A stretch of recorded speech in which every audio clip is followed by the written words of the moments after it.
চলুন আপনাকে একটু আগিয়ে নিয়ে যাই। রাবিয়া বাসারের আলোচনার মধ্যে থেকে বোঝা যাবে আল্লাহর হাবিব সাল্লাল্লাহু আলাইহি ওয়াসাল্লামের দুইজন উম্মতিনী স্বামীকে বলে, ওগো স্বামীনি, কষ্ট নেবেন না, দুঃখ পাবেন না। আল্লাহ যে বাচ্চাকে দুনিয়া ধরা ধামে পাঠাবে, নিশ্চয় ওই আল্লাহ তাআলা কোনো না কোনো ব্যবস্থা করে দেবে, তাই আপনাকে টেনশন করা লাগবে না। ওগো স্বামীনি, ওই যে মসজিদের আজান শোনা যায়, চলে যান মসজিদে, আর মসজিদে গিয়ে নামাজ আদা করে নিন। নামাজ আদা করার পরে আল্লাহর কাছে সাজেদায় দোয়াতে পড়ে যাবেন।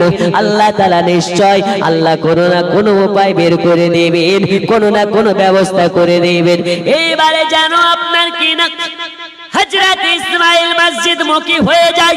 তারপরে নামাজ আদা করার পরে যাই নামাজে ওজিফা করতে করতে ঘুমিয়ে গেছে, দরুদ শরীফের ওজিফা করতে করতে ঘুমিয়ে গেছে। আপনার ইসমাঈলের স্বপ্নে মাঝারে মদিনাওয়ালা নবীজি, আপনার আমার নবীজি ইসমাঈলের স্বপ্নে হাজির হইয়া গেছে। আর ইসমাঈলের স্বপ্নে আসার পরে বলে, ইসমাঈল আর ঘুমাস না রে ইসমাঈল, চাইয়া দেখ আমি আজকে তোর স্বপ্নে মদিনার নবী হাজির হইয়া গেছি। বন্ধুরে আমার সোনা মানিকেরা, ইসমাঈল দাঁড়িয়ে গেছে, আর দাঁড়িয়ে গিয়ে বলে, ইয়া রাসূলুল্লাহি, ইয়া কারিমাল্লাহ নবী গো, আজ আপনাকে আমি স্বপ্নে দেখতে পাওয়ার পরে ধন্য হয়ে গেছে গো নবী।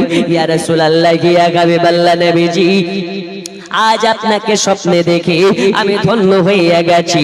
তবে আমার বলে, ইসমাঈল রে, জানি জানি আজ তোমার মাথায় অনেক কষ্ট, তোমার মাথায় অনেক চাপ, মন ভরা দুঃখ নিয়ে আজ তুমি যাই নামাজে ঘুমিয়ে গেছো।